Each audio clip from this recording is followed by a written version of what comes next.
ইয়া সাম্মদি election আছে যেন বুড়ুগ দিবে না ওই না মাতিয়া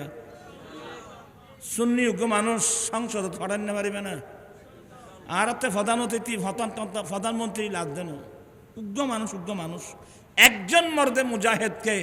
সংসদে পাঠাতে হবে যিনি সংসদে দাঁড়িয়ে সুন্নিয়তের পক্ষে কথা বলবে একজন মানুষ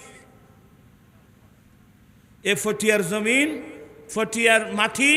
সুন্নি জামাতের ঘাঁটি কথা বলছে না কেন ফটিয়ার মাটি সুন্নি জামাতের ঘাঁটি তো সুন্নি উগ্র ভারতী এবার তো একদিক দিয়ে নবীর বংশর মানুষ সবাই খেয়াল রাখবেন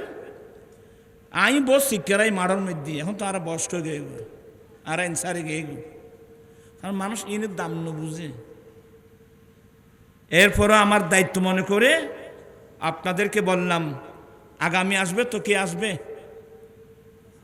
আমার ভাই সৈয়দ পেয়ারুল ইসলাম আসবে না কি মারখা নিয়ে আরো জোরে ওনাকে সম্মান করতে হবে তো শ্রদ্ধা করতে হবে তো আমি আর কথা বাড়াচ্ছি না একজন সুন্নি প্রতিনিধি সংসদে পাঠানো দরকার আলহামদুলিল্লাহ অন্যান্য সময়ের তুলনায় বর্তমান বাংলাদেশের সুন্নি জনতা ঐক্যবদ্ধ আপনারা কোশ্চেনে বেদার হাত উঠায় বলতে কোশ্চেনে বেদার তো সুন্নি জনতা ঐক্যবদ্ধ হলে তো মাটিয়েন তো সুন্নির অতএব ঠিয়া পয়সা যদি বেচা বিক্রি না যাই আল্লাহ রসুলের খুশি করিবেন নেই এবার একখানা সংসদ ফাটাইবেন না একখানা সমর্থন করে গোবর দিও আর তো অসুস্থ গেলাম বই